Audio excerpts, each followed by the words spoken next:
Operating পয়েন্টটা আমি আগের দিন এক্সপ্লেন করেছিলাম, আমি আরেকবার বলছি। এক্স অ্যাক্সিস বরাবর আমাদের আছে কি আছে, ভিসিই, কালেক্টর আর এমিটারের মধ্যেকার ভোল্টেজ, আর ওয়াই অ্যাক্সিস বরাবর আছে আইসি। ঠিক আছে, এবার আমরা যে আউটপুট ক্যারেক্টারিস্টিক্স এর কথা জানি, একটা বিজেটি তাকে যখন আমরা কমন এমিটার মোডে কানেক্টেড করে রাখি এবং তাকে যখন আমরা আউটপুট ক্যারেক্টারিস্টিক্স ক্যালকুলেট করতে যাই, তখন আমরা কিরকম গ্রাফ পাই, একটা এরকম একটা গ্রাফ পাই। তো এরকম একটা গ্রাফ আমরা পাই, মানে এই যে গ্রাফটা আমরা পাই, it is for a certain value of IB. আইবির ভ্যালুটা কিন্তু ফিক্সড থাকে, এই গ্রাফের মধ্যে যে কোনো পয়েন্টে আইবির ভ্যালুটা ফিক্সড থাকে। এই গ্রাফটা একটু স্লোপ নিয়ে থাকে, আমি একটু বেশি স্লোপ দেখিয়ে দিয়েছি, বাট এরকমই একটা নেচারের গ্রাফ আমরা পাই।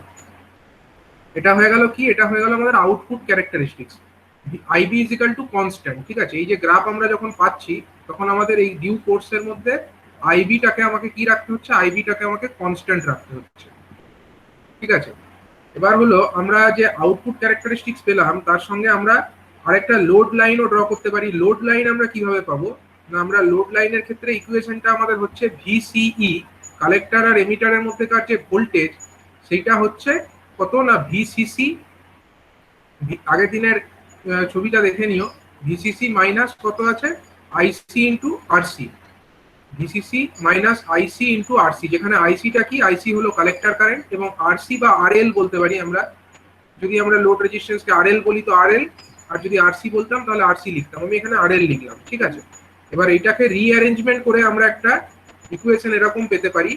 এটাকে স্ট্রেট লাইনের ফর্মে যদি আমরা নিয়ে যেতে চাই, তাহলে ভিসিই বাই কত, ভিসিই ডিভাইডেড বাই হচ্ছে ভিসিসি, এটা একটা টার্ম হলো, প্লাস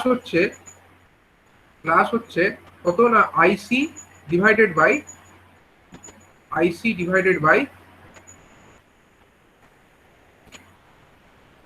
ভিসিসি বাই আরএল।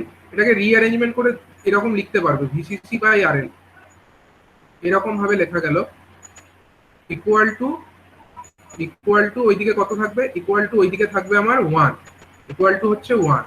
ঠিক আছে, এবার এই যে ইকুয়েশনটা আমরা পেলাম, এটা কিসের মতো দেখতে হলো না, এক্স বাই এ। এখানে ভিসি যদি আমরা এক্স ধরতাম, তাহলে এক্স বাই এ, যেখানে এ সমান কত VCC, plus Y by B. যদি আমরা আইসি কে ওয়াই ধরি, তাহলে আইসি মানে এটাকে আমরা ওয়াই ভাবতে পারি, আর ভিসিসি বাই আরএল এটাকে আমরা বি ভাবতে পারি। তাহলে মানে বি সমান কত, এটা হলো এ পয়েন্ট, এ পয়েন্টের কোঅর্ডিনেট কত হবে, ভিসিসি কমা 0, এটা হলো ভিসিসি কমা 0, আর ওইদিকে হচ্ছে আমার 0 কমা কত না VCC by RL, VCC by RL. এটা হয়ে গেল আমার ওয়াই অ্যাক্সিসের পয়েন্টার কোঅর্ডিনেট। তার মানে এটা হয়ে গেল a, 0, আর এটা হয়ে গেল 0, b, এরকম দুটো পয়েন্ট। এবার এই দুটো পয়েন্টকে যোগ করলে আমরা একটা স্ট্রেট লাইন তো পেয়েই যাব। এই দুটো পয়েন্টকে যোগ করে আমরা একটা স্ট্রেট লাইন পেলাম। এবার এই যে স্ট্রেট লাইন, এটা কি করছে, এই যে আমার অপারেটিং ক্যারেক্টারিস্টিক্স যেগুলো আমরা ড্র করেছি, যেটা আউটপুট ক্যারেক্টারিস্টিক্স, সেই আউটপুট ক্যারেক্টারিস্টিক্সকে একটা পয়েন্টে কাট করেছে। এই যে আইবি ইকুয়াল টু কনস্ট্যান্ট রেখে আমরা যে কার্ভ এঁকেছিলাম, তাকে একটা পয়েন্টে কাট করেছে, এটা এই কার্ভটাকে এখানে কাট করেছে। যদি আমরা আইবি ইজ ইকুয়াল টু আরেকটা ডিফারেন্ট ভ্যালু দিয়ে আরেকটা গ্রাফ আঁকি, যদি আমরা ধরো এরকম আরেকটা কার্ভ আঁকতাম, এটা হচ্ছে suppose IB is equal to আরেকটা ডিফারেন্ট ভ্যালুর জন্য, এটা is equal to suppose IB is equal to, আমরা ধরে নিচ্ছি এটা এটা সাপোজ 300 মাইক্রো অ্যাম্পিয়ারের জন্য, IB is equal to suppose this curve is for IB is equal to 300 micro ampere. আর উপরে যেটা ছিল সেইটা suppose IB is equal to constant তো সব জায়গাতেই, এটা suppose IB is equal to 400 micro অ্যাম্পিয়ারের জন্য। তাহলে যেই আইবির জন্যই আমরা কার্ভটা আঁকি না কেন, সেই কার্ভটাকে কিন্তু এই যে ডিসি লোড লাইন, এটা একটা সার্টেন পয়েন্টে কাট করবে, এবং যে পয়েন্টে কাট করছে, এই পয়েন্টটা বা এই যে পয়েন্টটা এখানে কাট করছে, এই পয়েন্টগুলোকে আমরা কি পয়েন্ট বলবো, এইগুলোকে আমরা বলবো হচ্ছে অপারেটিং পয়েন্টস। ঠিক আছে, এই পয়েন্টগুলোকে আমরা বলবো অপারেটিং পয়েন্ট। আরেকটা জিনিস দেখার আছে, যে আমরা এই দিকের যে রিজিয়নটা, এই দিকের যে অংশটা আছে, এই দিকের একটা অংশ, এটাকে আমরা, এই লাইনটাকে আমরা বলতে পারি, এই দিকের অংশটাকে আমরা কি বলতে পারি, কি রিজিয়ন, এটা হচ্ছে আমার স্যাচুরেশন রিজিয়ন, এই দিককার অংশটাকে। ঠিক আছে, অন্যদিকে যদি আমরা এখানে দেখতাম যদি আমাদের আইবি ইজ ইকাল টু 0 জন্য আমরা একটা কার্ভ ড্র করি, তাহলে সেটা কি রকম দেখতে হবে? সেটা সাপোজ এই রকম দেখতে হবে। Suppose this is for IB is equal to 0 micro ampere. মানে এর তলায় যে কারেন্টটা আমরা পাচ্ছি সেটা সম্পূর্ণরূপে হচ্ছে মাইনরিটি ক্যারিয়ারের জন্যই আমরা পাচ্ছি। 0 মাইক্রো অ্যাম্পিয়ারে এরকম ধরো একটা কার্ভ আছে। তাহলে এটাও তো একটা কাট অফ, এটা একটা পয়েন্ট। আর এইদিকে এই যে কালো রঙের অংশটাকে কাট করেছে, এটাও একটা পয়েন্ট, এটাও একটা পয়েন্ট, আর এটাও একটা পয়েন্ট। এই যে দুটো পয়েন্ট, এগুলোকে কিন্তু অপারেটিং পয়েন্ট বলে না। এই পয়েন্টটাকে কি পয়েন্ট বলে? এই পয়েন্টটাকে বলা হচ্ছে স্যাট, স্যাচুরেশন পয়েন্ট। আমি সংক্ষেপে লিখছি স্যাট, ঠিক আছে, স্যাচুরেশন পয়েন্ট। আর নিচের যে এই দিকের অংশটা, এই যে যেখানে কাট করলো, এই পয়েন্টটাকে কি বলে? Cut off point. এই পয়েন্টটাকে বলে কাট অফ পয়েন্ট।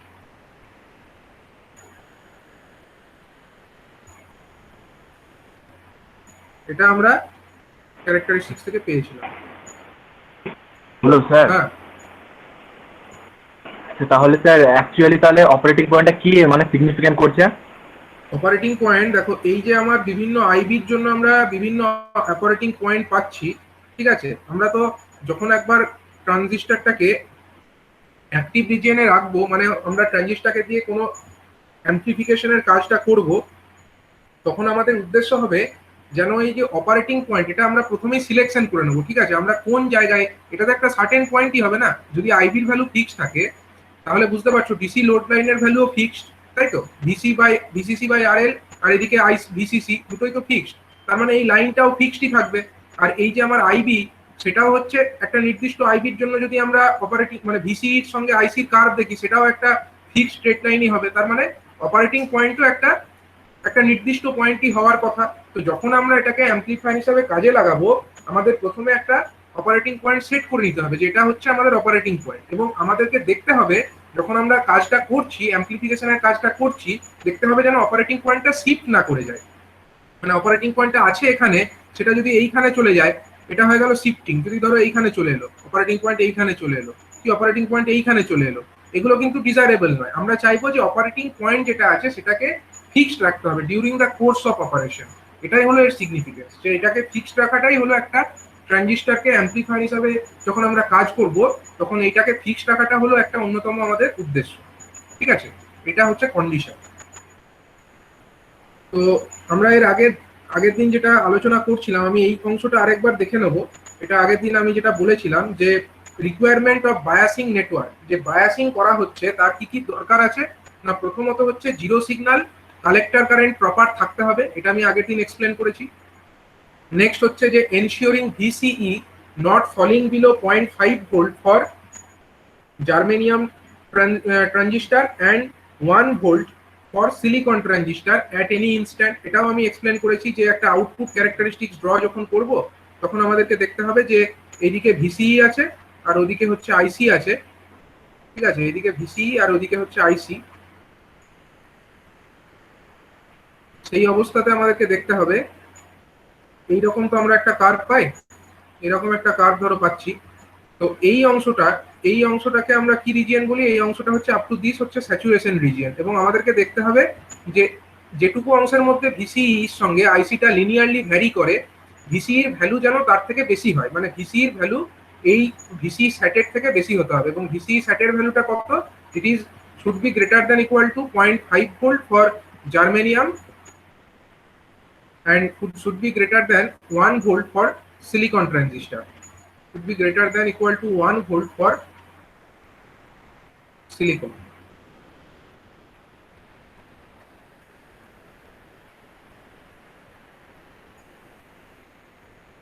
আচ্ছা, নেক্সট হচ্ছে কি আমাদের 3 নম্বর যে ক্যারেক্টারিস্টিক্সটা ছিল বা 3 নম্বর পয়েন্টটা, যে proper base minimum base emitter voltage, proper minimum base emitter voltage VBE is to be maintained, ঠিক আছে।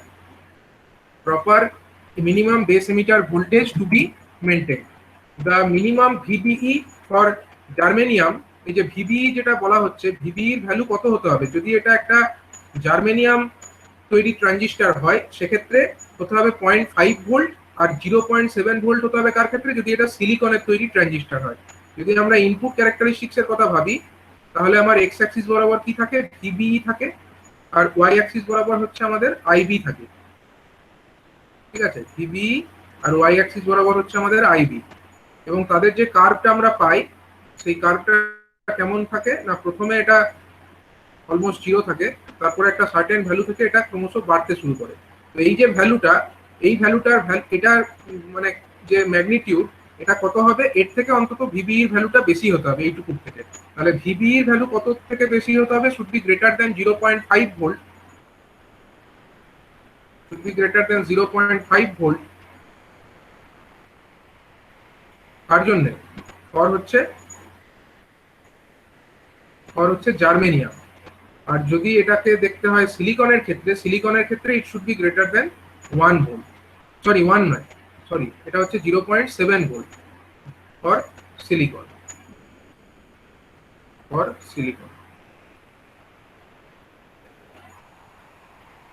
তো এই কন্ডিশন গুলোকে আমাকে স্যাটিসফাই করতে হবে, তবে আমরা এই ট্রানজিস্টরকে অ্যাম্পলিফায়ার হিসাবে কাজ করতে পারবো, বায়াসিং করতে পারবো ঠিক মতো করে। বায়াসিং করার জন্য এই কন্ডিশন গুলো আগে স্যাটিসফাই করে নিতে হবে।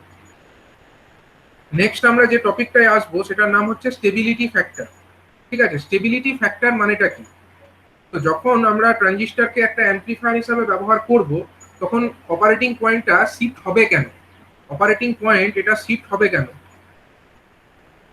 এটা শিফট হবে এই কারণেই, এর কারণ হচ্ছে যে আইসি যে কারেন্টটা, একটা ট্রানজিস্টরের যে কারেন্ট আইসি, এটা কার সঙ্গে সমান হয়? এর আগে আমরা আলোচনা করেছি, যখন আমরা কমন এমিটারের আলোচনা করেছিলাম ট্রানজিস্টরের চ্যাপ্টারে। তো আইসি সমান আমরা জানি হচ্ছে বিটা ইন্টু আইবি। ঠিক আছে, বিটা ইন্টু আইবি প্লাস কত হয়, 1 প্লাস বিটা ইন্টু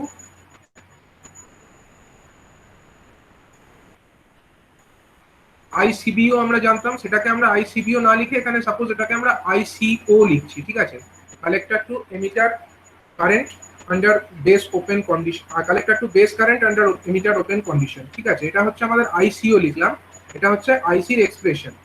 ঠিক আছে, এটা আমরা জানি। এবার দেখো এই যে বিটা জিনিসটা কি, এটা একটা ট্রানজিস্টরের জন্য ফিক্সড, বিটার ভ্যালু ট্রানজিস্টরের ডেটা শিটে ফিক্সড আছে, কিন্তু বিটাটার ভ্যালু যদি আমরা ট্রানজিস্টর রিপ্লেস করে দিই, দুটো ট্রানজিস্টরের কিন্তু এক্স্যাক্টলি বিটার ভ্যালু সেম হওয়া ডিফিকাল্ট। ট্রানজিস্টর চেঞ্জ হলে বিটার ভ্যালু চেঞ্জ হয়ে যেতে পারে।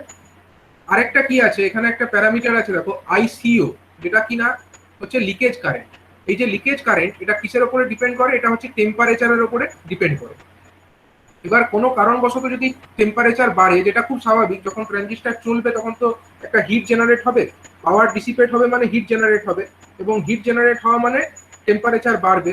টেম্পারেচার বাড়লে কি বাড়বে? আইসিও, যেটা কিনা আমাদের রিভার্স কারেন্ট, যেটা আইসিও, যেটা ডিউ টু লিকেজ কারেন্ট কি জন্য ফ্লো হয়? লিকেজ কারেন্ট হচ্ছে একটা ট্রানজিস্টরের মধ্যে কি জন্য ফ্লো হয় বলে, একটা ধরো এনপিএন ট্রানজিস্টর আমরা ধরছি, সেখানে লিকেজ কারেন্ট কি জন্য ফ্লো হবে? Due to minority charge carriers.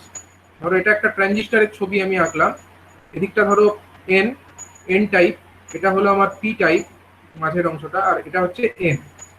তাহলে এখানে মেজরিটি ক্যারিয়ার কে আছে? এখানে ইলেকট্রন আছে মেজরিটি ক্যারিয়ার হিসাবে, যেগুলোকে আমরা ডট দিয়ে দেখাচ্ছি। সাপোজ এগুলো আমরা ডট দিয়ে দেখাচ্ছি। আচ্ছা, এখানে মেজরিটি ক্যারিয়ার কে আছে? এটা ধরো আমার এমিটার রিজিয়ন, এটা মাঝেরটা হলো আমার বেস রিজিয়ন, আর এটা হলো আমার কালেক্টর রিজিয়ন। এখানেও মেজরিটি ক্যারিয়ার কে আছে? কালেক্টরে মেজরিটি ক্যারিয়ার হিসাবে আছে আমার ইলেকট্রনই আছে। আর হোল কোথায় আছে? হোল হচ্ছে আমার এইখানে আছে, পি রিজিয়নে হোল আছে। ঠিক আছে, মেজরিটি ক্যারিয়ার হিসাবে। এবার মেজরিটি ক্যারিয়ার হিসাবে এখানে ইলেকট্রন আছে কালেক্টর রিজিয়নে, কিন্তু কিছু মাইনরিটি ক্যারিয়ার হিসাবে হোলও থাকবে, কিছু তো হোল থাকবে। এবার যখন আমরা কি করছি না, যখন এখানে আমরা রিভার্স বায়াস এমনিতে অ্যাপ্লাই করছি, কালেক্টর বেস জাংশনের মধ্যে আমরা কি বায়াস অ্যাপ্লাই করছি না, রিভার্স বায়াস, মানে এদিকে পজিটিভ এদিকে নেগেটিভ অ্যাপ্লাই করছি, সব ঠিক আছে। এবার যখন তাপমাত্রা বৃদ্ধি পাবে, তাপমাত্রা বৃদ্ধি পেলে কি হয়, যত টেম্পারেচার বাড়ে এইগুলোর গতিশক্তি তত বাড়ে। এই যে মাইনরিটি ক্যারিয়ার হিসেবে যে হোলস গুলো আছে, এটার গতিশক্তি বাড়বে, এবং এরা কি করবে, এরা হচ্ছে মুভমেন্ট করতে শুরু করবে, এবং যখনই মুভমেন্ট করতে বেশি শুরু করবে তখন কি বেড়ে যাবে, এই যে রিভার্স কারেন্ট যেটা আছে, মানে এই যে লিকেজ কারেন্ট আইসিও, এটা আমার বেড়ে যাবে। ঠিক আছে, আইসিওটা বেড়ে যাবে, এবং আইসিও বাড়লে তোমরা দেখো আইসি ইকুয়াল টু কত, beta IB plus 1 plus beta into ICO. তার মানে ওভারঅল যে আইসি যেটা আছে, আইসিটাও বেড়ে যাবে, ওভারঅল যে আইসি আছে সেটাও বেড়ে যাবে। হোয়েন এইটা হবে, যখন যদি টেম্পারেচার বাড়ে, হোয়েন টি, আমি টেম্পারেচারটাকে টি বলছি, সাপোজ টি ইনক্রিজেস, মানে যখন টেম্পারেচার ইনক্রিজেস দেন দেন কি হচ্ছে না, আমার আইসিওটা বাড়ছে। আইসিও মানে হচ্ছে আমার যে লিকেজ কারেন্ট সেটা বাড়ছে, এবং দেন লিকেজ কারেন্ট এটা বাড়ার জন্য এই এক্সপ্রেশন থেকে আমরা বুঝতে পারছি যে আমাদের এটা যদি আমরা 1 নম্বর ইকুয়েশন নাম দিই, 1 নম্বর ইকুয়েশন থেকে আমরা দেখতে পাচ্ছি আমাদের আইসিটা বেড়ে যাচ্ছে। এবার যখন আইসি বাড়ছে, আইসি বাড়লে আবার কি হবে, আইসি বাড়া মানে আমাদের, আমরা পাওয়ার ডিসিপেশনের ফর্মুলাতে কি দেখেছিলাম, টিডি ইজ ইকাল টু কত, পাওয়ার ডিসিপেশনের ফর্মুলায় কত দেখেছিলাম বলো, ভিসিই কালেক্টর টু এমিটারের মধ্যেকার ভোল্টেজ গণিত আইসি, এটা আমরা জানি তো পাওয়ার ডিসিপেশনের ফর্মুলা থেকে। তাহলে দেখো যখন আমার আইসি বাড়ছে তখন আমার আবার কি বাড়বে, তখন আমার এই পাওয়ার ডিসিপেশনটা আবার বাড়বে। পাওয়ার ডিসিপেশন যত বাড়বে তত কি হবে, তত বেশি হিট তৈরি হবে। যত বেশি হিট তৈরি হবে তত আবার কি হবে, তত আবার আমাদের এই যে যত বেশি হিট তৈরি হবে পিডি বেশি হওয়ার জন্য, তত বেশি আমাদের কি বাড়বে, আবার টেম্পারেচার বাড়বে। ঠিক আছে, আবার টেম্পারেচার বাড়লে কি হবে, আবার আইসিও বাড়বে। আইসিও বাড়লে আবার 1 নম্বর ইকুয়েশন থেকে আমরা দেখতে পাচ্ছি আইসি আবার বাড়বে। আইসি বাড়লে আবার পিডি বাড়বে। পিডি বাড়লে আবার টেম্পারেচার বাড়বে। মানে প্রসেসটা সাইক্লিক ম্যানারে চলতেই থাকবে, এবং একবার যদি টেম্পারেচার বাড়তে শুরু করে তাহলে কি হবে, ক্রমশ ক্রমশ আমার আইসিওটা বাড়ার ফলে ক্রমশ আইসিটাও বাড়তে থাকবে এবং আরো টেম্পারেচার বাড়তেই থাকবে, এবং আলটিমেটলি এত বেশি পরিমাণে হিট জেনারেট হবে যে আলটিমেটলি এই ট্রানজিস্টরটা ড্যামেজ হয়ে যেতে পারে। ঠিক আছে, তো এই যে প্রসেসটা, মানে এই যে প্রচুর পরিমাণে কিউমুলেটিভ এফেক্টের জন্য ট্রানজিস্টরটা ড্যামেজ হয়ে যেতে পারে, এই ঘটনাটার নাম দেওয়া হয়েছে থার্মাল রানঅ্যাওয়ে। ঠিক আছে, এই ঘটনাটাকে বলা হয় থার্মাল রানঅ্যাওয়ে।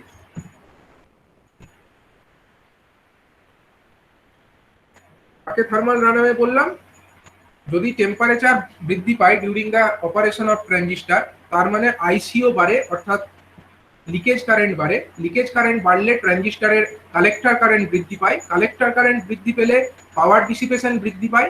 পাওয়ার ডিসিপেশন বাড়লে বেশি হিট তৈরি হয় এবং সেই কারণে টেম্পারেচার আরো বৃদ্ধি পায়। টেম্পারেচার বৃদ্ধি পেলে আবার আইসিও বৃদ্ধি পায়, এবং আইসিও বাড়লে আবার আইসিটা বেড়ে যায় এবং আরো বেশি পরিমাণে পাওয়ার ডিসিপেশনের জন্য পুনরায় হিট জেনারেটেড হয় এবং টেম্পারেচার আরো বৃদ্ধি পায়। তো ক্রমশ ক্রমশ এরকম ভাবে টেম্পারেচার বৃদ্ধির ফলে একটা সময় ট্রানজিস্টরটা কিন্তু ড্যামেজ হয়ে যেতে পারে। এই ঘটনাটাকে বলা হয় থার্মাল রানঅ্যাওয়ে। ঠিক আছে, এই থার্মাল রানঅ্যাওয়ে জিনিসটা খুবই একটা ভালো জিনিস তো নয়, এটার জন্য ট্রানজিস্টর ড্যামেজ হয়ে যাচ্ছে, তার জন্য এটাকে কি করতে হবে, প্রিভেন্ট করতে হবে। এটাকে আমরা প্রিভেন্ট কিভাবে করব, ট্রানজিস্টর যখন চলছে, ট্রানজিস্টর চলছে মানে কি, হিট তো সেখানে জেনারেট হবেই, তার মানে আইসিও তো বাড়বেই। এটাকে তো অ্যাভয়েড করার কোনো উপায় নেই, কারণ ট্রানজিস্টর চললে হিট তৈরি হবেই, এবং হিট তৈরি হলে আইসিও বা লিকেজ কারেন্ট বাড়বে। তাহলে এমন কিছু একটা ব্যবস্থা করতে হবে যাতে আইসিও বাড়লেও আইসিটা না বাড়ে। ঠিক আছে, আইসিও বাড়বে অথচ আইসিটা বাড়বে না, এটার উপায় কি হতে পারে, তার মানে বিটাটা তো কনস্ট্যান্ট, বিটা তো একটা ট্রানজিস্টরের জন্য আমরা চেঞ্জ করতে পারবো না, তাহলে আমাদের হাতে কে আছে, আইবিটা আছে। মানে এমন কিছু ব্যবস্থা করতে হবে যাতে টেম্পারেচার বৃদ্ধির জন্য যদি আইসিও বৃদ্ধি পায় তাহলে যেন আইবিটা কমে যায়। আইবি যদি কমানো সম্ভব হয়, আইবিকে যদি কমানো সম্ভব হয় তাহলে কিন্তু আমাদের যে আইসির যে ভ্যালুটা, অর্থাৎ টোটাল যে কালেক্টর কারেন্ট, সেই কালেক্টর কারেন্টের ভ্যালুটাকে একটা নির্দিষ্ট মাত্রায় বজায় রাখা সম্ভব হবে। ঠিক আছে, এই যে প্রসেসটা, এই প্রসেসটার নাম দেওয়া হয়েছে স্টেবিলাইজেশন। ঠিক আছে, এবং এই সাপেক্ষে একটা কথা আছে স্টেবিলিটি ফ্যাক্টর বলে। ঠিক আছে, স্টেবিলিটি ফ্যাক্টর বলে একটা টার্ম ইন্ট্রোডিউস করা হয়েছে। স্টেবিলিটি ফ্যাক্টর কাকে বলা হচ্ছে দেখো, the rate of change of collector current IC with respect to the collector leakage current ICO at a constant beta and IB is called as stability factor. ঠিক আছে, মানে IB এবং বিটা যখন constant, সেই পরিস্থিতিতে আমার যে চেঞ্জ ইন আইসি মানে ডেল্টা আইসি বা ডিআইসি ডিভাইডেড বাই ডিআইসিও, এই জিনিসটাকে আমরা বলতে পারি, অথবা এরকমও বলতে পারি যে ডিআইসিও অফ, মানে rate of change of DICO, এটা হচ্ছে, আর এদিকে হচ্ছে আমার কত, ডিআইসি, মানে হচ্ছে rate of change of collector current with respect to the change of leakage current at a constant beta and IB.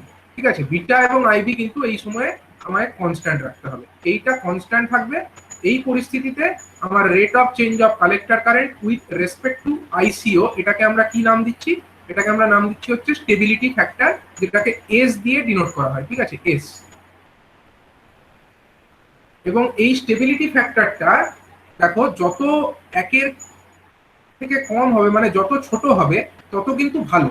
মানে কি, যত আমার আইসিও চেঞ্জ হোক না কেন, আইসি যেন চেঞ্জ না হয়, এটা যদি হয় সেটাই তো আমরা চাইছি। আমরা চাই না যে আইসিও তো বাড়বে, এটাকে তো আমরা অ্যাভয়েড করতে পারবো না, কিন্তু তার জন্য যেন আইসিটা না বাড়ে। তার মানে কি, এই রেশিও যেটা ডিআইসি বাই ডিআইসিও, এই রেশিওটার ভ্যালু আমরা চাইবো যতটা সম্ভব কম হোক, তবেই হচ্ছে বেটার স্টেবল, মোর স্টেবল সিস্টেম, ঠিক আছে। তো এটার একটা এক্সপ্রেশন আমরা ম্যাথামেটিক্যালি বার করতে পারি। ম্যাথামেটিক্যালি কিরকম হয় দেখো, আমরা আইসির এক্সপ্রেশনে কি পেয়েছি, আইসি সমান আমরা পেয়েছি হচ্ছে beta into IB, beta into IB plus হচ্ছে 1 প্লাস বিটা ইন্টু আইসিও, এটা আমরা পেয়েছি।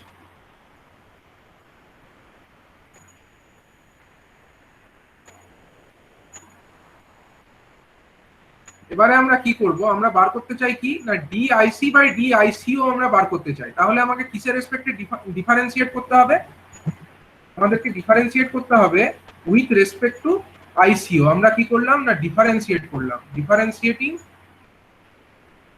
With respect to আইসিও। আইসিওর সাপেক্ষে আমরা দুদিকে ডিফারেন্সিয়েট করে দিলাম।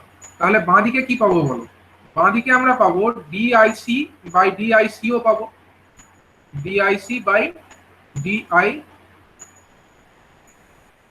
পাবো।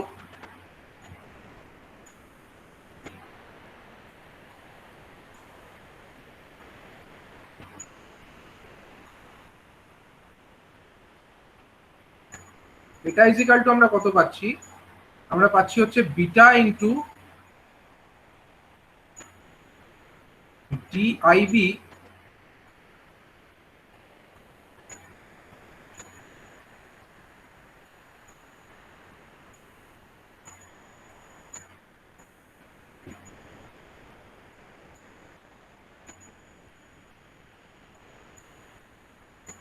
সরি, আমরা যদি ডিফারেন্সিয়েটটা আইসির সাপেক্ষে করি তাহলে বেটার হবে। আমরা ডিফারেন্সিয়েটটা আইবির সাপেক্ষে না করে, আইসিওর সাপেক্ষে না করে আমরা ডিফারেন্সিয়েট উইথ রেসপেক্ট টু আইসি করে দিই। তাহলে কি হয় দেখো, তাহলে হচ্ছে এদিকে আমার ডিআইসি বাই ডিআইসি, তার মানে এদিকে কত হয়ে যাবে, ডিআইসি বাই ডিআইসি মানে 1 হয়ে যাবে এদিকটা। এটা হচ্ছে আমাদের বেটার হবে, ডিআইসি বাই ডিআইসি মানে এটা 1 ইজ ইকুয়াল টু কত হবে না, বিটা ইন্টু হয়ে যাবে কত, ডিআইবি বাই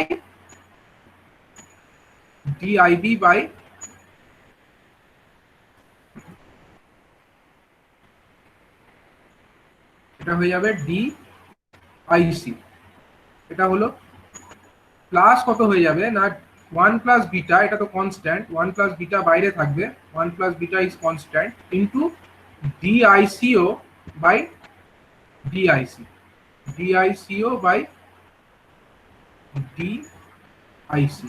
এটা করলে আমাদের বেটার হবে। এবারে আমরা কি করছি না, ডিআইসি বাই ডিআইসি মানে এটা তো 1ই হবে, এদিকটা আমার 1 হয়ে গেল, 1, আর এদিকে কত হলো, এদিকে beta into DIB by DIC, DIB by DIC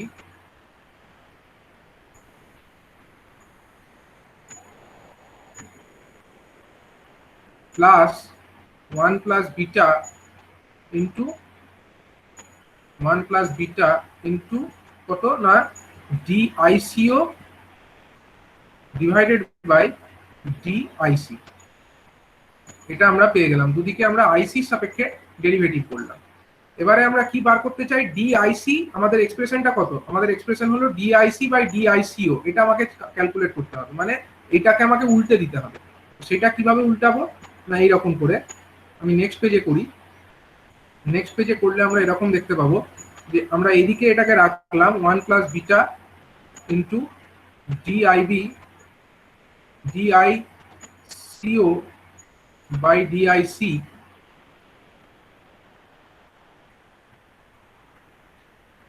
equals to কত হয়ে যাবে না, 1 minus beta into DIB by DIC, এটা হবে। আমরা খালি এই DIB by DIC into beta যে টার্মটা আছে এটাকে আমরা অন্যদিকে নিয়ে চলে গেলাম। ঠিক আছে, তাহলে দেখো আমাদের ডিআইসিও বাই ডিআইসি কত আসছে, ডিআইসিও বাই ডিআইসি কত আসছে, ডিআইসিও বাই ডিআইসি এটা আসছে কত, এটা আসছে 1 minus beta into DIB by DIC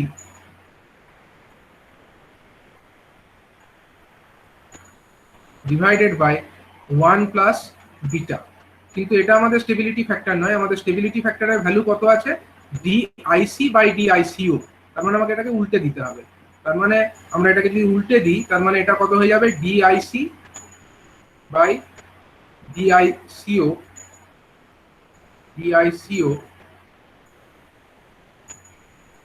এটা সমান হয়ে যাবে আমার 1 প্লাস বিটা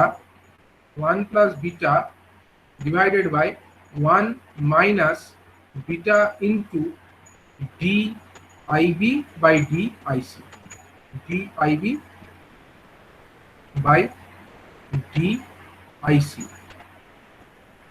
এটাই হয়ে গেল আমাদের কি, এটাই হয়ে গেল আমাদের স্টেবিলিটি ফ্যাক্টর। এটা হয়ে গেল স্টেবিলিটি ফ্যাক্টর যাকে আমরা এস দিয়ে ডিনোট করছি। ঠিক আছে, তার মানে আমাদের যে স্টেবিলিটি ফ্যাক্টর তার যে এক্সপ্রেশনটা এলো সেটা হচ্ছে 1 প্লাস বিটা, সেটাকে আমরা কাকে দিয়ে ভাগ করছি, 1 প্লাস বিটাটাকে আমরা ভাগ করছি হচ্ছে 1 minus beta into DIB by DIC দিয়ে। সেটাই এখানে ফাইনালি লিখে দেওয়া হয়েছে যে 1 plus beta divided by beta into DIB by DIC. এটা হচ্ছে ডিফারেন্সিয়েশন করে আমরা স্টেবিলিটি ফ্যাক্টর ক্যালকুলেট করতে পারবো। ঠিক আছে, হ্যাঁ বলো। বলছি ডিআইবি বাই ডিআইসি এটাকে 0 করে দিতে পারি না, যেহেতু আইবিটা কনস্ট্যান্ট। কোনটা, এটা? হুম, না, এটাকে 0 করা যাবে না, বুঝতে পেরেছো? কারণ এটাকেই আমরা কাজে লাগাবো, আমরা এটাকে কাজে লাগাবো। স্টেবিলিটি ফ্যাক্টরটা যখন আইবিটা স্থির তাকেই তো বললো। হ্যাঁ, স্টেবিলিটি ফ্যাক্টরের ডেফিনেশন ওয়াইজ আমরা এটাকে বলছি যে একটা কনস্ট্যান্ট ডিআইবি এন্ড ডিআইসি। ঠিক আছে, কিন্তু স্টেবিলিটি ফ্যাক্টরটা তো একটা কনস্ট্যান্ট ভ্যালু থাকছে না। স্টেবিলিটি ফ্যাক্টরটাকে আমাকে কি করতে হবে, মানে আমাদের উদ্দেশ্য হচ্ছে যে স্টেবিলিটি ফ্যাক্টরটাকে কম করা, বুঝতে পেরেছো? স্টেবিলিটি ফ্যাক্টর যদি কনস্ট্যান্ট থাকতো তাহলে আমার এটা ঠিক আছে, যখন আমরা একটা পার্টিকুলার ইনস্ট্যান্টে বা পার্টিকুলার ভ্যালু অফ আইবি এবং বিটার জন্য যদি স্টেবিলিটি ফ্যাক্টর বার করতে চাই সেটা তখন ঠিক আছে। বাট যদি আমরা চাই যে আমাদের সার্কিটটা এরকম হোক যে আমাদের আইসি যদি বাড়ে তাহলে,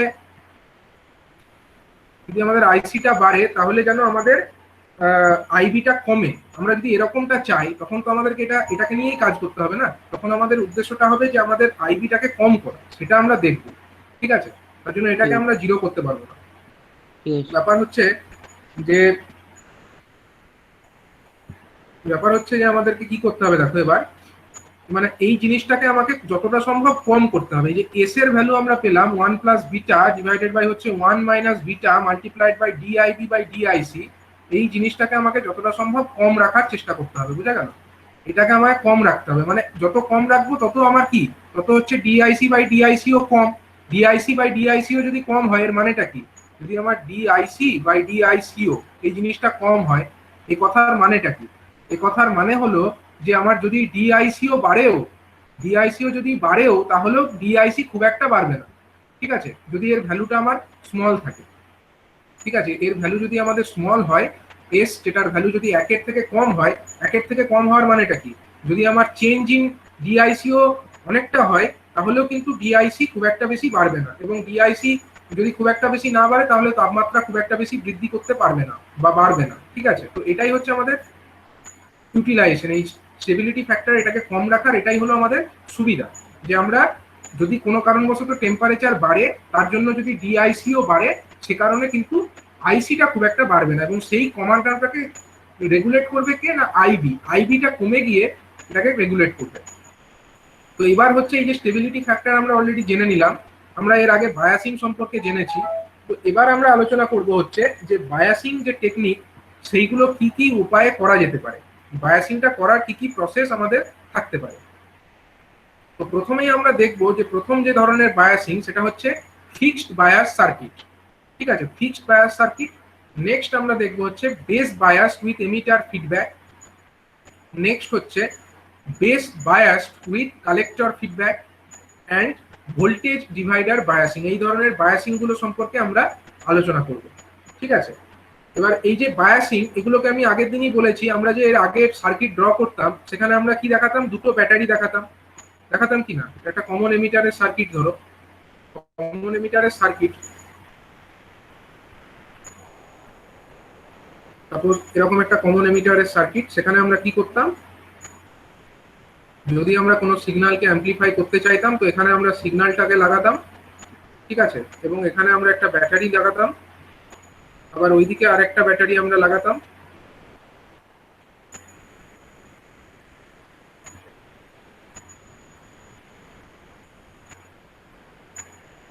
এখানে আমরা একটা ব্যাটারি লাগাতাম, এই ব্যাটারির নাম আমরা দিতাম কি, এই ব্যাটারির নাম আমরা দিতাম VBB, আর ওদিকে ব্যাটারির নাম আমরা কি দিতাম, VCC। এরকম দুটো ব্যাটারি দিয়ে আমরা মেনটেন করতাম ব্যাপারটা। কিন্তু এক্ষেত্রে আমাদের কি অসুবিধা কি ছিল, আমাদেরকে অসুবিধা হচ্ছে যে আমাদেরকে দুটো ব্যাটারি লাগতো, ঠিক আছে, দুটো ভোল্টেজ সোর্স লাগতো। এটা একটা ডিফিকাল্টি ছিল একটা সার্কিটে, যেখানে অনেক ছোট জায়গার মধ্যে একটা ইলেকট্রনিক সার্কিট থাকে, সেখানে যদি আমাকে দুটো ব্যাটারি এরকম ব্যবস্থা করতে হয় একটা ট্রানজিস্টরকে আমরা অ্যাম্পলিফায়ার হিসাবে কাজ করানোর জন্য, তো ব্যাপারটা খুবই ডিফিকাল্ট। তো সেই কারণবশত এখানে একটা এই টেকনিকটা জেনারেলি ইউজ করা হয় না। তো টেকনিক যেটা ইউজ করা হয় সেটা হচ্ছে ইউজিং বায়াসিং সার্কিট। এবারে আমরা ওই বায়াসিং সার্কিটগুলো ব্যবহার কিভাবে করা হচ্ছে সেগুলো সম্পর্কে এক এক করে জানবো। তো প্রথমে আমরা দেখে নেবো যে ফিক্সড বায়াস সার্কিট।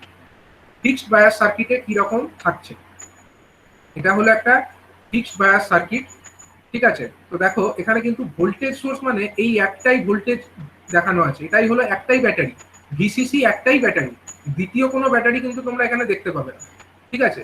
এই যে এখানে দুটো ক্যাপাসিটার দেখতে পাচ্ছ, C1 আর C2, এই পার্টটাকে তোমরা আপাতত নেগলেক্ট করতে পারো, কারণ এটা হচ্ছে আমাদের ডিসি অ্যানালিসিসে খুব একটা কাজে লাগছে না। এরপরে যখন আমরা স্মল সিগন্যাল মডেল অ্যানালিসিস করব তখন আমরা এই ক্যাপাসিটারগুলোর কি ভূমিকা সে সম্পর্কে বিস্তারিত বলবো, ঠিক আছে। আপাতত তোমরা ভাবো যে এই ক্যাপাসিটারগুলো খুব একটা কাজের নয়, মানে আপাতত এটা নিয়ে তোমাদের ভাবার দরকার নেই, পরে যখন অন্য চ্যাপ্টারে আমি আলোচনা করব তখন আমি এই ব্যাপারগুলো বলবো ক্যাপাসিটার কি জন্য আছে।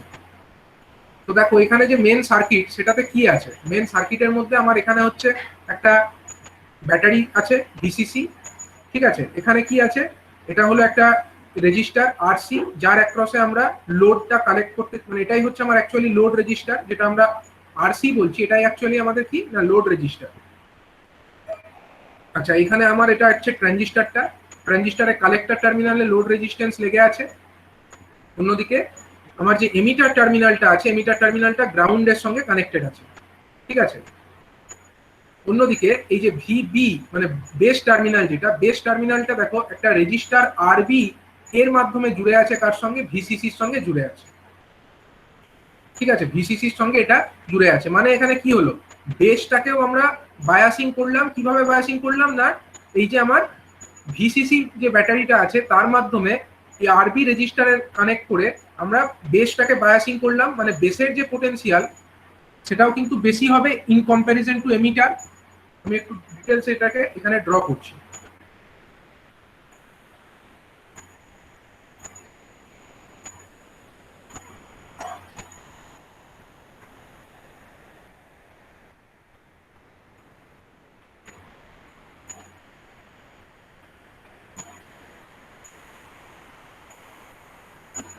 তিনটে টার্মিনাল, এটা হলো বেস, এটা হলো এমিটার, এটা হলো কালেক্টর।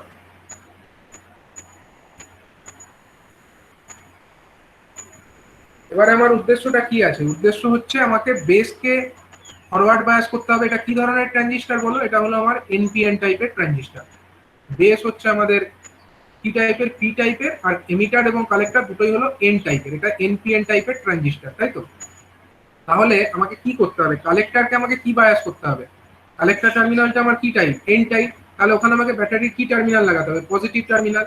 আমরা ইন জেনারেল এর আগে কি করেছি, আমরা এখানে একটা ব্যাটারি লাগিয়েছি। আমরা খালি কিছুই না, আমরা এই ব্যাটারিটাকেই রাখবো, খালি ছবিটাকে একটু উল্টো রকম করে দিচ্ছি। ধরো এখানে আমরা লোড রেজিস্টারটাও তো কানেক্ট করেছি সিরিজে কালেক্টরের সঙ্গে, সেটাকে রাখলাম যেটা এখানেও ছিল, যেটা এখানেও যেরকম ছিল RL, বা আরসি, এটাকে যদি আমরা আরসি বলি তাহলে এখানেও আমরা ওটাকে আরসি বলবো। সাপোজ এটাকে আমরা আরসি বললাম, ঠিক আছে। এবং তার সঙ্গে তারপরে কে লেগেছিল সিরিজে বলো? তারপরে সিরিজে ব্যাটারির পজিটিভ টার্মিনালটা লেগেছিল তো আরসির সঙ্গে, এটা কি ভিসিসি। তা আমরা সেটাই করলাম, এখানে একটা ব্যাটারি ধরো আমরা পজিটিভ টার্মিনালটাকে লাগিয়েছি, যেটাকে আমরা একটা বাসের আকারে দেখাচ্ছি। ধরো এটা হলো একটা বাস, বাসের ভোল্টেজ কত? প্লাস ভিসিসি, মানেই আমরা এখানে একটা অ্যাকচুয়ালি ব্যাটারির টার্মিনালকেই কানেক্ট করেছি। এটা তাহলে কালেক্টরটা নিয়ে আমাদের আর কিছু ভাবার নেই, কালেক্টরটা আমাদের হয়ে গেল। আচ্ছা, এমিটার যে টার্মিনাল সেটা কার সঙ্গে লেগে আছে? সেটা হচ্ছে এই যে ভিসিসি, তার যে নেগেটিভ টার্মিনাল তার সঙ্গে লেগে আছে। তো নেগেটিভ টার্মিনাল মানে আমরা গ্রাউন্ডও বলতে পারি। নেগেটিভ টার্মিনাল গ্রাউন্ড মানে আমরা এই ব্যাটারির যে নেগেটিভ টার্মিনাল তার সঙ্গে এটাকে লাগিয়ে রাখাও যায়, আর এটাকে আমরা গ্রাউন্ডের সঙ্গে লাগিয়ে রেখেছি, একই ব্যাপার, ঠিক আছে। নেক্সট হচ্ছে কি, নেক্সট হচ্ছে আমাকে বেসটাকেও তো বায়াসিং করতে হবে। বেসটাকে আমার কিরকম ব্যাটারি কানেক্ট করতে হয়? বেস টার্মিনালটাকে ফরওয়ার্ড বায়াস করতে হয় ইন কম্পারিজন টু কি? এমিটার। এমিটারের সাপেক্ষে বেসটাকে ফরওয়ার্ড বায়াস করতে হয়, মানে বেসের ভোল্টেজটা আমাকে বেশি রাখতে হবে। তবে তার জন্যই তো আমরা এই ব্যাটারিটাকে লাগাতাম, ভিবিবি এই ব্যাটারিটাকে লাগাতাম। কিন্তু আমরা কি করব, এখানে একটা আলাদা করে আর ব্যাটারি লাগাবো না। আমরা কি করব, এই যে ভিসিসি যে ব্যাটারিটা আছে এটাকেই আমরা এই ভিবির সঙ্গে কানেক্ট করবো, মানে বেস টার্মিনালের সঙ্গে কানেক্ট করে দেবো। কিন্তু ডাইরেক্ট কানেক্ট করলে কি হবে? ডাইরেক্ট কানেক্ট করলে হবে না। কেন হবে না? কারণ এই যে ভিসিসি এটা তো একটা হাই ভোল্টেজের ব্যাটারি, আমরা যদি ডাইরেক্টলি এর সঙ্গে কানেক্ট করে দিই তাহলে তো এখানে প্রচুর পরিমাণে ভোল্টেজ চলে আসবে, এবং সেটা তো ডিজায়ারেবল নয়। আমাদেরকে কি করতে হয়, আমি এখানে কম ভোল্টেজ দেখিয়েছি মানেটা কি? এই যে বায়াসিং এর পরিমাণ নিশ্চয়ই কম, আর এই ভোল্টেজ এর যে বায়াসিং এর পরিমাণটা তুলনামূলকভাবে অনেকটাই বেশি। কালেক্টরের যে বায়াসিং সেটা কিন্তু অনেক বেশি হয়, এবং comparison to the base, base terminal is কি হয়, এটা হচ্ছে কম ভোল্টেজ দিতে হবে কম্পারেটিভলি। তো কম ভোল্টেজ যাতে আসে তার জন্য আমরা কি করব না, এখানে একটা একটা আমরা রেজিস্টার লাগিয়ে দেবো, যাতে রেজিস্টারের মধ্যে ভোল্টেজটা ড্রপ হয়ে যায়, ঠিক আছে। এবং এই যে এখানে ভোল্টেজটা আমরা রেজিস্টারটা লাগাবো, সেই রেজিস্টারের আমরা কি নাম দেব? তার নাম হচ্ছে বেস রেজিস্টার। তার জন্য একে আমরা আর বি দিয়ে ডিনোট করবো, ঠিক আছে। তো এইটা হয়ে গেল আমাদের আলটিমেটলি সার্কিটটা। এটা আমাদের কিসের সার্কিট হলো? এটা হলো ফিক্সড বায়াসের সার্কিট।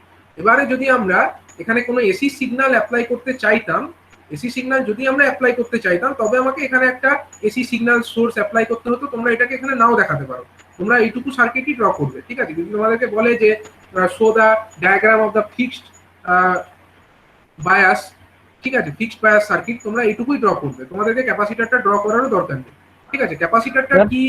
হ্যাঁ বলো। বুঝলাম, এখানে বয়েসের এটার নাম বেস রেজিস্টার মেথডও দেওয়া আছে, তো ওটাও সেম তো? হ্যাঁ, বেস রেজিস্টার সার্কিট বা মেথড একই ব্যাপার। ওটা ঠিক আছে, ওটা বুঝতে পারছি, ঠিক আছে। তো দেখো এখানে হচ্ছে কি, এখানে হচ্ছে যদি একটা ক্যাপাসিটর দিয়ে ওটা একটা সিগন্যাল, মানে অ্যাকচুয়ালি আমাদের উদ্দেশ্যটা কি, আমরা তো এটা দিয়ে অ্যাম্পলিফিকেশন কিছু করতে চাইবো। তো অ্যাম্পলিফিকেশন করার জন্য আমাকে নিশ্চয়ই একটা এসি সিগন্যালও দিতে হবে।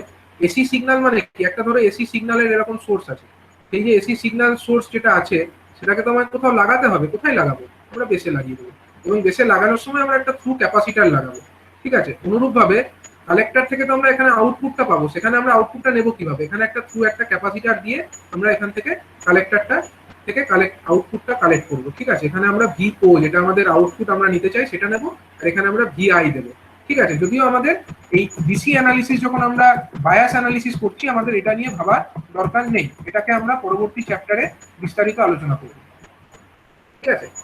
তো দেখো এবার আমরা এই যে সার্কিটটা বানালাম, এতে আমাদের উদ্দেশ্য যেটা হলো, সেখানে আমরা কি করলাম না, একটা মাত্র আমরা ব্যাটারি ইউজ করলাম, আমরা একটাই ভিসিসি ইউজ করলাম, আমাদেরকে দুটো ব্যাটারি ব্যবহার করতে হলো না, এটা একটা আমরা সুবিধা পেয়ে গেলাম, ঠিক আছে। আর তার সাথে সাথে কি হলো, এরকম এখানে যে ভোল্টেজটা আমরা পাবো এটা এটা কি হবে, এখানে ভিসিসি ভোল্টেজ আছে, তো এই বাসে তো ভিসিসি ভোল্টেজ আছে, মানে এইখানে আমার কত ভোল্টেজ, এখানে আমার ভিসিসি ভোল্টেজ আছে। আচ্ছা, এবারে আমরা একটু এর কারেন্ট গুলো অ্যানালিসিস করে দেখে নেব কোথায় কত কারেন্ট যাচ্ছে। তো আরসির মধ্যে কত কারেন্ট যাচ্ছে দেখিয়েছে, এটার মধ্যে যে কারেন্ট আসছে এটাকে দেখানো হচ্ছে আইসি, এর মধ্যে দিয়ে ধরো আইসি পরিমাণ কারেন্ট ফ্লো করছে, কোথা দিয়ে না, কালেক্টর যে রেজিস্টার লাগানো আছে তার মধ্যে দিয়ে আইসি পরিমাণ কারেন্ট ফ্লো করছে। আচ্ছা, বেসের মধ্যে দিয়ে কত কারেন্ট ফ্লো করে তাকে আমরা কি বলবো, বেসের মধ্যে দিয়ে যে কারেন্ট ফ্লো করছে তাকে আমরা বলবো আইবি, আইবি কারেন্ট ফ্লো করছে থ্রু দা বেস। আর এমিটার এর মধ্যে দিয়ে যে কারেন্ট ফ্লো করছে তাকে আমরা কি বলবো না, তাকে আমরা বলবো আইই। এবং সবসময় তোমরা জানবে যে কোনো ট্রানজিস্টরের ক্ষেত্রে কি হবে না, IB plus IC is equal to হচ্ছে আইই, ঠিক আছে। এটা আমাদেরকে জেনে রাখতে হবে। নেক্সট এবার আমরা কি করব না ডিসি ইকুইভ্যালেন্ট সার্কিট। দেখো এই যে ডিসি ইকুইভ্যালেন্ট সার্কিট যেটা এঁকেছে এটাই হচ্ছে আমাদেরকে আলটিমেটলি, আগেরটা ছিল এসি সমেত ছিল কিন্তু এখানে এসিটাকে বাদ দিয়েছে। দেখো এই ক্যাপাসিটার আর যে ইনপুট এসি সিগন্যাল ওগুলোকে আর দেখায়নি এখানে। তো দেখো আলটিমেটলি কি হচ্ছে, এই যে ডিসি ব্যাটারি আমরা লাগিয়েছিলাম ভিসিসি, এটা এখানে একটা বাসের আকারে ছিল, এটাকে এখানে সিম্পলিফাইড ম্যানারে এরকমও তো আঁকতে পারে।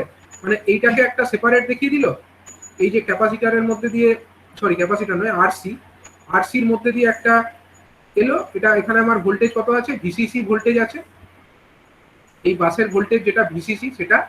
আর এখানে আমার কালেক্টর টার্মিনাল লেগে আছে, এটা হলো ট্রানজিস্টরটা, তার এমিটার টার্মিনাল হচ্ছে গ্রাউন্ড করা আছে, ঠিক আছে। অন্যদিকে এইখানে এই যে আরবি, সেখানে আরেকটা আমার ভিসিসি আমরা দেখিয়ে দিলাম, ওই ভিসিসিটাকেই ভেঙে আমরা দুটো ভাগে দেখালাম খালি। এটা এরকম আমরা দেখাতেই পারি, কোনো অসুবিধা নেই। এটাকে আমরা এরকম দেখালাম। এটা কি জন্য দেখালাম না, এটাকে সিম্পলিফাইড ম্যানারে আমরা এক্সপ্লেন করবো বলে, ঠিক আছে।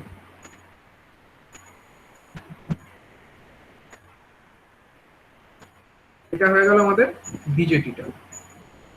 তাহলে এখানে কত কারেন্ট আছে বলো, এই কারেন্টের মান কত, এই কারেন্টের মান হলো আইবি কারেন্ট, এটা হলো আইবি কারেন্ট। আচ্ছা, এখান দিয়ে যে কারেন্ট আসছে তার মান কত বলো, তার মান হলো আইসি। আচ্ছা, এখান দিয়ে যে কারেন্ট যাচ্ছে তার মান কত, আইই।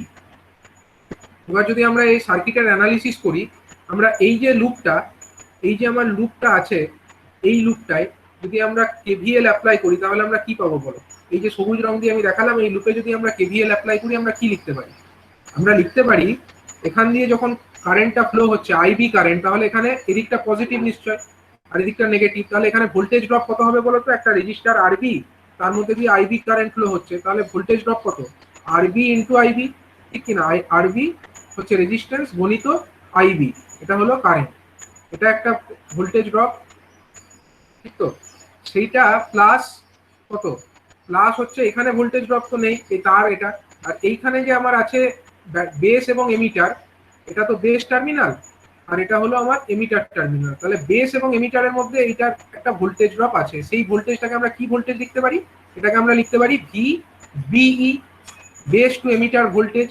আচ্ছা, এই যে আমরা ইকুয়েশনটা লিখলাম, মানে এইখানকার ড্রপ প্লাস এইটুকুর মধ্যে ড্রপ, মানে আমরা কি বললাম, এই যে রেজিস্টার আরবি তার মধ্যেকার ড্রপ এবং এই যে ভিবিই এইটুকুর মধ্যেকার ড্রপ, এই দুটো ভোল্টেজ ড্রপ মিলে কার সঙ্গে সমান হবে, সমান হবে আমার ভিসিসির সঙ্গে সমান হবে, কারণ ভিসিসি তো আমার applied voltage, that equal to আমার কি হবে, ভিসিসি, ঠিক আছে। এটা হয়ে গেল আমাদের ভিসিসি, আইবি আরবি প্লাস ভিবিই ইকুয়াল টু হয়ে গেল আমাদের ভিসিসি। এটা আমরা কোন লুপ থেকে পেলাম, এটাকে আমরা পেয়ে গেলাম বেস এবং এমিটার এই লুপের মধ্যে আমরা এটাকে অ্যাপ্লাই করে পেলাম। তো এটাই দেখো, এবার পরের স্লাইডে আমরা দেখতে পাচ্ছি বেস এমিটার লুপ যেটা আছে সেটাকে এক্সপ্লেন করেছে। এখানে অ্যাকচুয়ালি ভিসিসি ব্যাটারিটাকে এরকম করে দেখিয়েছে, ভিসিসি ব্যাটারি, সেখান থেকে হচ্ছে কি আরবি রেজিস্ট্যান্স, তারপরে হচ্ছে ভিবিই, তার মানে আমরা বলতে পারি আইবি আরবি প্লাস ভিবিই ইকুয়াল টু হচ্ছে ভিসিসি। তাহলে এখান থেকে আমরা আইবির এক্সপ্রেশনটা পেয়ে যাব। আইবির এক্সপ্রেশন আমরা কি পাবো না, এখান থেকে আমরা আইবির এক্সপ্রেশনটা এরকম পাবো, আইবি ইজ ইকাল টু হচ্ছে আমাদের কত, আইবি ইজ ইকাল টু হচ্ছে অ্যাকচুয়ালি ভিসিসি মাইনাস কত, VCC minus VBE, VCC minus VBE divided by কত, ডিভাইডেড বাই হচ্ছে আরবি, ঠিক আছে, ডিভাইডেড বাই হচ্ছে আমার আরবি। এটা হয়ে গেল আমাদের বেস কারেন্টের এক্সপ্রেশন। নেক্সট স্লাইডে আমরা কি পাবো, কালেক্টর কারেন্ট। কালেক্টরের একটা লুপ আছে, কালেক্টরের লুপ কোনটা, ধরো আমরা এই যে লুপটা আছে, মানে এই যে পথটা, এটাও তো একটা পথ। স্যার বলি বেস কারেন্টটা আরেকবার বলুন তো। বেস কারেন্ট এই যে এই ইকুয়েশনটা বুঝতে পেরেছো তো, ভি আইবি আরবি plus VBE equal to VCC, এটা বুঝতে পেরেছো? না স্যার ওটাই বুঝতে পারলাম না। আচ্ছা ঠিক আছে, আমি ওটাকে আরেকবার রিড্র করছি। ধরো এই যে সার্কিটটা, এটাকে আমি যদি সিম্পলিফাইড ম্যানারে আঁকি, মানে কি এখানে আমার একটা ভিসিসি ব্যাটারি কানেক্টেড আছে, এটা তো বুঝতে পারছো, এখানে ভিসিসি কানেক্টেড আছে একটা ব্যাটারির মতো, ঠিক আছে। আমরা খালি ওইটুকু দিকটা আঁকবো, ঠিক আছে। মানে এখানে একটা ধরো ভিসিসি একটা ব্যাটারি আছে, ব্যাটারির নিচের প্রান্তটা গ্রাউন্ড আর উপর, এই দিকটা ধরো, এটা ধরো গ্রাউন্ড করা আছে, আর এটা হচ্ছে আমার এদিকটা হচ্ছে পজিটিভ, এদিকটা নেগেটিভ, ব্যাটারির মান কত, ভিসিসি, ঠিক তো, এটা তো মানছো। এরপরে দেখো এটা কার সঙ্গে লেগে আছে, এই যে ভিসিসি এটা কার সঙ্গে লেগে আছে, আরবির সঙ্গে লেগে আছে, তার মানে আমরা ওটাকে আরবির সঙ্গে লাগিয়ে দেবো, লাগিয়ে দিলাম এটাকে আরবির সঙ্গে, ঠিক আছে। আচ্ছা আরবি, এটা আমার রেজিস্ট্যান্স আরবি হয়ে গেল। আচ্ছা এই যে আরবি রেজিস্ট্যান্স এটা কার সঙ্গে লেগে আছে বলো, আরবি রেজিস্ট্যান্সটা আমার এই যে আমার ট্রানজিস্টরটা আছে তার বেস টার্মিনালের সঙ্গে লেগে আছে। আমরা এটাকে নিয়ে যাব, নিয়ে গিয়ে যে ট্রানজিস্টর আছে আমার সেই ট্রানজিস্টরের বেস টার্মিনালে লাগিয়ে দেবো। ট্রানজিস্টরের বেস টার্মিনালে ওটা লাগালাম, আর এমিটার টার্মিনালটা তো আমরা জানি গ্রাউন্ড আছে। আর এদিকটায় আমার কি আছে, এদিকটাতে কি আছে বলো, এদিকে আমার, আচ্ছা এখানে যে সার্কিটটা এঁকেছিল এখানে কিন্তু ওই দিকটাকে আর দেখাইনি, আমি এক এক করেই এক্সপ্লেন করছি, মানে কালেক্টরের দিকটাকে নিয়ে আমি আর ভাবছি না, বুঝতে পেরেছো? এই দিকটাকে আমি এখন ছেড়ে দিচ্ছি, আমি খালি এই দিকটাকে নিয়ে ভাবছি। খালি আমাদের কোন দিকটা নিয়ে ভাবছি, এইখান থেকে শুরু করে এই যে অংশটা, এটাকে আমি সিম্পলিফাই করে আগে এঁকে নিচ্ছি, মানে এই দিকটাকে নিয়ে আমি আর ভাবলাম না, আমি খালি এই লুপটাতে ভাবছি। তাহলে এবার বলো তো এইখানটাকে, এই টার্মিনালটাকে কি টার্মিনাল বলে, বেস টার্মিনাল বলে তো? এটা আমার সরি, এটা হলো আমাদের বেস টার্মিনাল, এটা হয়ে গেল আমাদের বেস টার্মিনাল, আর এটা হয়ে গেল কি, এটা আমাদের এমিটার টার্মিনাল। আচ্ছা বেস আর এমিটার, আচ্ছা এইটা কি, এটা হচ্ছে গ্রাউন্ড। তাহলে বেস আর এমিটারের মধ্যে ভোল্টেজটা কত, এই ভোল্টেজটা, এই ভোল্টেজটাকে আমরা কি বলি, এটাকে আমরা বলি ভি বিই বলি কিনা, বেস আর এমিটারের মধ্যেকার ভোল্টেজকে ভি বিই বলি আমরা, এটা আমরা বললাম। তাহলে এবার বলো এই যে লুপটা আছে আমার, এই যে আমি সবুজ রং দিয়ে দেখাবো, এই যে লুপটা, এই যে লুপ, এই যে লুপ, এই লুপে যদি আমরা কারশফস ভোল্টেজ ল অ্যাপ্লাই করি তাহলে আমরা কি লিখতে পারি? তো প্রথমে আমরা এখানে কারেন্ট কত জানি, আইবি কারেন্ট ফ্লো করছে।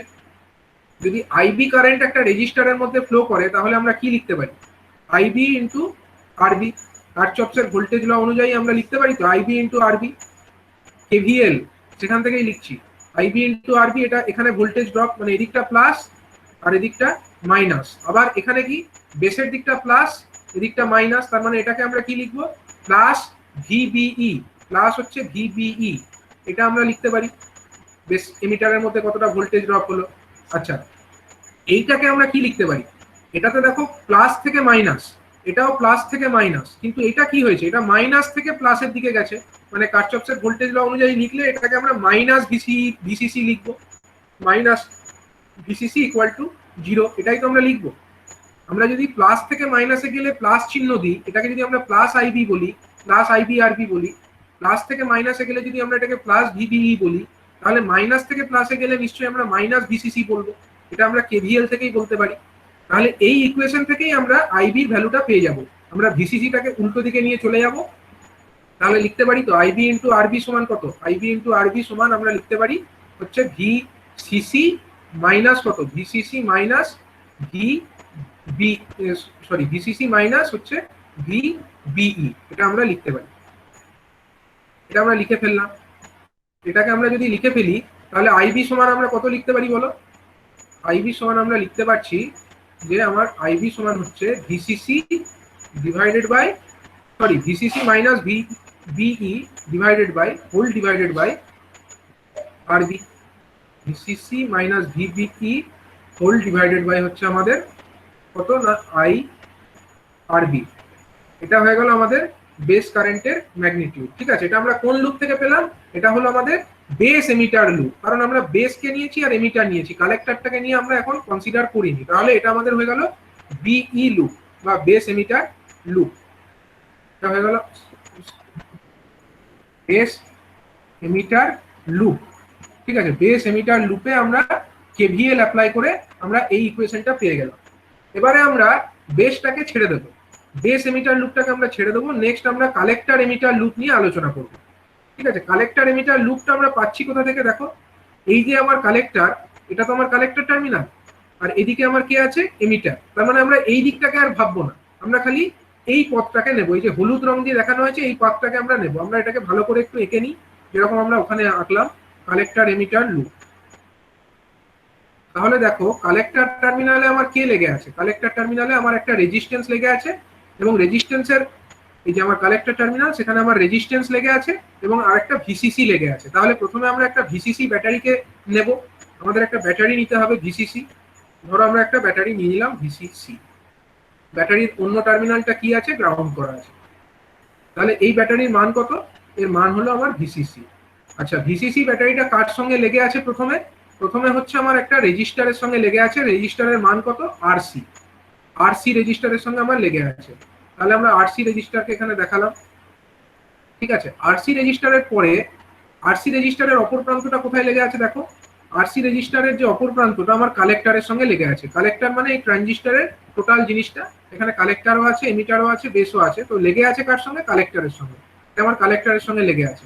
এদিকটা আমার বেস। বেস টার্মিনালটাকে নিয়ে আমি এখন আর ভাববো না, কারণ বেসের দিকটার অ্যানালিসিস আমি অলরেডি করে ফেলেছি। তাহলে বেসের এদিকটাকে নিয়ে আমি আর এদিকটা নিয়ে কিছু ভাবিত নয়। আমার এখন কোথা নিয়ে ভাবনা? আমার হচ্ছে কালেক্টর আর এমিটার, এই লুপটাকে নিয়ে আমরা এখন খালি ভাববো। ঠিক আছে, তাহলে দেখো এই যে আমার ট্রানজিস্টরটা আছে, এটা আমার কি টার্মিনাল বলো? এই টার্মিনালটাকে কি বলে? এটা হচ্ছে আমার কালেক্টর টার্মিনাল, এটা আমার সি। আর এই টার্মিনালটার নাম বলো, এটা হলো আমার এমিটার টার্মিনাল। তাহলে এই যে দুটো টার্মিনাল, এদের মধ্যেকার যে ভোল্টেজ ড্রপ, আমরা সাপোজ এটাকে কি বলবো? এটাকে আমি নাম দিয়ে দিচ্ছি ভিসিই। যেহেতু এটা কালেক্টর আর এমিটারের মধ্যেকার ভোল্টেজ, তার জন্য আমি কি নাম দেবো? ভিসিই। ঠিক আছে, এটাকে আমরা ভিসিই নাম দিলাম। আচ্ছা, এখান দিয়ে কত কারেন্ট যায় বলো? কালেক্টরের মধ্যে কারেন্ট কত যায়? আইসি কারেন্ট যায়। তাহলে এখান দিয়ে আইসি কারেন্ট যাচ্ছে। আইসি কারেন্ট রেজিস্টারটার মধ্যে দিয়েও ফ্লো করছে। তাহলে রেজিস্টারের মধ্যে ভোল্টেজ ড্রপ কত হচ্ছে? আরসি ইন্টু আইসি। আরসি হলো রেজিস্টারের মান গণিত আইসি। এটা হয়ে গেল এর মধ্যে ভোল্টেজ ড্রপ। প্লাস এখানে আরেকটা ভোল্টেজ ড্রপ আছে। কোথায় না, এদিকটা আমার প্লাস, কালেক্টরের দিকটা প্লাস, এমিটারের দিকটা মাইনাস, মানে এটা হচ্ছে প্লাস ভিসিই। এটা একটা ভোল্টেজ ড্রপ। এই দুটো ভোল্টেজ ড্রপ হলো। আর এদিকটা কি? এটা দেখো, এটা প্লাস থেকে মাইনাস, এটাও প্লাস থেকে মাইনাস, কিন্তু এইটা কি হয়েছে? এটা মাইনাস থেকে প্লাসে গেছে, মানে minus VCC. Minus VCC equal to হচ্ছে 0। এটা আমরা কি থেকে পেলাম? না, এটা আমরা কার্চফের ভোল্টেজ ল থেকে পেলাম। তাহলে ওখান থেকে আমরা আইসি সমান কত পেয়ে যাব? আমরা যদি সিম্পলিফাই করি, আমি একবারেই লিখছি, আইসি সমান আমরা পেয়ে যাব হচ্ছে IC equal to VCC minus VCE divided by কত না, VCC minus VCE divided by হয়ে যাবে আমাদের আরসি। ঠিক আছে, এটা হয়ে যাবে আমাদের কিসের মান? না, কালেক্টর কারেন্টের মান। ঠিক আছে, আর আমরা কি জানি? Collector current IC equal to IB, beta IB. এটা তো আমরা আগেই আমাদের ট্রানজিস্টরের মডেল থেকেই জানি। আচ্ছা, এবারে আমরা কি দেখছি না, আমরা ডিফারেন্সিয়েট করব। আমরা যে বেস কারেন্টের যে এক্সপ্রেশনটা পেয়েছিলাম, এখানে আমরা বেস কারেন্টের একটা এক্সপ্রেশন পেয়েছি তো। আচ্ছা, বেস কারেন্টের এক্সপ্রেশন যখন পেয়েছি, এর আগে আমরা একটা জিনিস জানি, স্টেবিলিটি ফ্যাক্টর। স্টেবিলিটি ফ্যাক্টরের মান কত? 1 plus beta divided by 1 minus beta multiplied by DIB by dIE. ঠিক আছে, এটা আমরা জানি। তো দেখো, আমাদের যে উদ্দেশ্যটা কি ছিল? আমরা একটাই ভোল্টেজ সোর্স ব্যবহার করব। আমাদের উদ্দেশ্য সফল হলো। আমরা বেসটাকে আমরা চেয়েছিলাম এমিটারের সাপেক্ষে বেশি ভোল্টেজে রাখতে, তাহলে আমার base emitter junction forward bias হবে। সেই উদ্দেশ্য আমার সফল হয়েছে। কিন্তু আমাদের আরো একটা উদ্দেশ্য তো আছে। যখন আমরা ট্রানজিস্টরকে অ্যাম্পলিফায়ার হিসেবে ব্যবহার করতে চাই, আমরা বায়াসিং সার্কিট ব্যবহার করি কি জন্য? আমাদের অপারেটিং পয়েন্টটাকে স্টেবল রাখার জন্য। অপারেটিং পয়েন্ট স্টেবল কখন থাকবে? যদি আমাদের স্টেবিলিটি ফ্যাক্টর যেটা আছে সেটার মানটা কম হয়। কিন্তু এই যে সার্কিটটা আমরা আঁকলাম, এখানে আমার স্টেবিলিটি ফ্যাক্টরের মান কত আমি একটু ক্যালকুলেট করি। তাহলে স্টেবিলিটি ফ্যাক্টরের এক্সপ্রেশনে আমরা কি জানি? Stability factor S equal to কত হয়?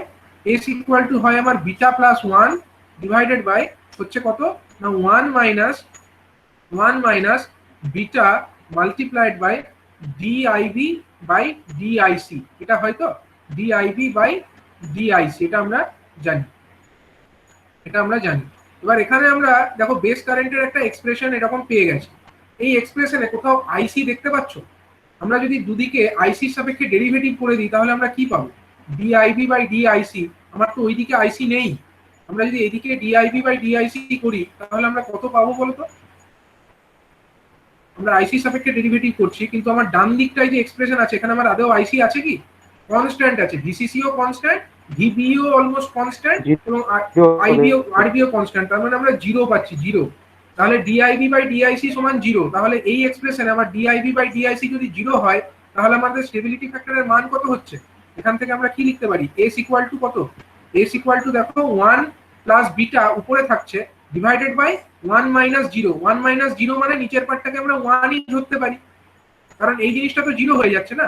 এই জিনিসটা তো 0 হয়ে যাচ্ছে। এই জিনিসটা যদি 0 হয়ে যায়, তার মানে বিটা ইনটু 0 মানে কত? 0। তাহলে 1 মাইনাস 0 ইকুয়াল টু 1, তার মানে উপরে আমার যে 1 প্লাস বিটা থাকছে সেটাই ফাইনাল হয়ে গেল স্টেবিলিটি ফ্যাক্টর। কিন্তু আমরা কি বলেছিলাম, স্টেবিলিটি ফ্যাক্টর যত একের কাছাকাছি হবে তত ভালো। কিন্তু এখানে বিটার ভ্যালু আমরা কত জানি? বিটার ভ্যালু কিন্তু অনেক হাই হয়। বিটার ভ্যালু ইন জেনারেল হচ্ছে 20 থেকে 500 এরকম রেঞ্জের মধ্যে থাকে। আমরা ইন জেনারেল ধরতে পারি বিটার ভ্যালু 100 বা এরকম রেঞ্জের হয়। তাহলে যদি 100 একটা ভ্যালু হয়, আমরা কত চাই? আমরা অ্যাকচুয়ালি চাই হচ্ছে একের কাছাকাছি, কিন্তু এখানে কিন্তু তা হচ্ছে না। একের থেকে কম তো হচ্ছেই না। আলটিমেটলি কিন্তু বিটার ভ্যালুটা অনেক হাই হওয়ার জন্য স্টেবিলিটি ফ্যাক্টরের মানটাও অনেক বেশি হয়ে যাচ্ছে। তো যে কারণে আমাদের এই সার্কিটটা কিন্তু স্টেবল সিস্টেম হবে না। আমরা এই যে বায়াসিংটা করতে পারছি, এখানে আমাদের একটা রেজিস্টার ব্যবহার করেই কাজ চলে যাচ্ছে, ঠিক কথা। আমরা বেসটাকে বায়াসিং করে দিতেও পারছি, কিন্তু আজকে কি ছিল ক্লাসের মধ্যে? এখন আর ক্লাসে ঢুকতে এই যে আলটিমেটলি আমরা যে বায়াসিংটা করছি এখানে বেসের মধ্যে, বায়াসিং যেটা আমরা করছি বেসের মধ্যে, তার মাধ্যমে কিন্তু আমরা বেসটাকে in comparison to emitter forward bias করতে পারছি, ঠিক কথা। এবং তার জন্য আমাদের সির্ফ একটা রেজিস্টারই লাগছে আরবি। কিন্তু তা সত্ত্বেও কিন্তু আমাদের যে মেন উদ্দেশ্য যেটা ছিল, মেন উদ্দেশ্য আমাদের কি ছিল? যে স্টেবিলিটি ফ্যাক্টরটাকে কম করা। সেই উদ্দেশ্যটা কিন্তু এখান দিয়ে সফল হলো না। মানে এখান দিয়ে বায়াসিং হলো ঠিক কথায়, কিন্তু স্টেবল সিস্টেম হলো না। তাহলে এই যে সার্কিট, এখানে আমাদের মেরিট কি কি আছে? মেরিট হচ্ছে it is simple to shift the operating point anywhere in the active region by merely changing the base resistor RB. মানে বেস রেজিস্টার যেটা আছে, বেস রেজিস্টারের মানটাকে যদি আমরা কম বেশি করি, কম বেশি করলে আমার কি হবে? আরবির মানটা কম বেশি হবে। আরবির মান যদি আইবির মানটা কম বেশি হবে। আইবির মান যদি কম বেশি হয় তাহলে কি হবে? তাহলে হচ্ছে আমাদের যে অপারেটিং পয়েন্ট আছে সেই অপারেটিং পয়েন্টটা শিফট করে যাবে। ঠিক আছে, তাহলে আমরা এই একটা মাত্র রেজিস্টারকে কন্ট্রোল করেই আমাদের অপারেটিং পয়েন্টটাকে শিফট করতে পারি। ঠিক আছে, এটা একটা হলো। And a very small number of components R required. এখানে বেশি কিছু কম্পোনেন্ট কিন্তু লাগছে না, একটা মাত্র রেজিস্টার দিয়ে আমাদের কাজটা চলে যাচ্ছে। ঠিক আছে, আর ডিমেরিট কি? ডিমেরিট হচ্ছে যে কালেক্টর কারেন্ট এটা কিন্তু কনস্ট্যান্ট থাকছে না। টেম্পারেচার বাড়ার সঙ্গে সঙ্গে কালেক্টর কারেন্ট যেটা আমার কনস্ট্যান্ট রাখা উদ্দেশ্য ছিল, মানে স্টেবিলিটির কাজ তো ওটাই যে টেম্পারেচার বাড়বে, আইসিও বাড়বে, কিন্তু আইসিটা কনস্ট্যান্ট থাকবে, এটাই তো আমাদের উদ্দেশ্য ছিল। কিন্তু সেই উদ্দেশ্যটা কিন্তু আমরা এক্ষেত্রে সফল হতে পারছি না। কারণ কি? কারণ হচ্ছে আমাদের এখানে দেখো যে কালেক্টর কারেন্টের আমরা যে এক্সপ্রেশনটা পেয়েছি, কালেক্টর কারেন্টের এক্সপ্রেশন কিন্তু আমাদের সে কথাই বলছে যে কালেক্টর কারেন্টের এক্সপ্রেশন, সরি, বেস কারেন্টের যে এক্সপ্রেশন আমরা পেয়েছি এখান থেকে DIB by DIC equal to 0, এবং স্টেবিলিটি ফ্যাক্টরের মান যেটা পাচ্ছি সেটা হচ্ছে 1 প্লাস বিটা। এই কথার মানেই হচ্ছে যে আমাদের যে অপারেটিং পয়েন্ট সেটা কিন্তু স্টেবল অপারেটিং পয়েন্ট হচ্ছে না। ঠিক আছে, এবং স্টেবল অপারেটিং পয়েন্ট না হলে কি হবে? কালেক্টর কারেন্ট কিন্তু কনস্ট্যান্ট থাকবে না। With the variation of temperature যদি হয় তাহলে কিন্তু কালেক্টর কারেন্টও চেঞ্জ করে যাবে। আচ্ছা, when the transistor is replaced by another one, considerable change in the value of beta can be expected. হ্যাঁ, একটা ট্রানজিস্টরকে অন্য আরেকটা ট্রানজিস্টর দিয়ে চেঞ্জ করে দেবো, তাদের দুজনের বিটা তো সেম হবে না। আর বিটা যদি সেম না হয় তাহলে অবশ্যই তাদের অপারেটিং পয়েন্টও কিন্তু সেম হবে না। আরেকটা জিনিস হচ্ছে যে for small signal transistor, that is যেগুলো পাওয়ার ট্রানজিস্টার নয়, খুব স্মল অ্যামাউন্ট অফ পাওয়ার নিয়ে কাজ করে, সেখানে কি হয়? সেখানে বিটার ভ্যালু খুব হাই হয়। বিটার ভ্যালু কত হয় না? 100, 200 এরকম রেঞ্জের থাকে।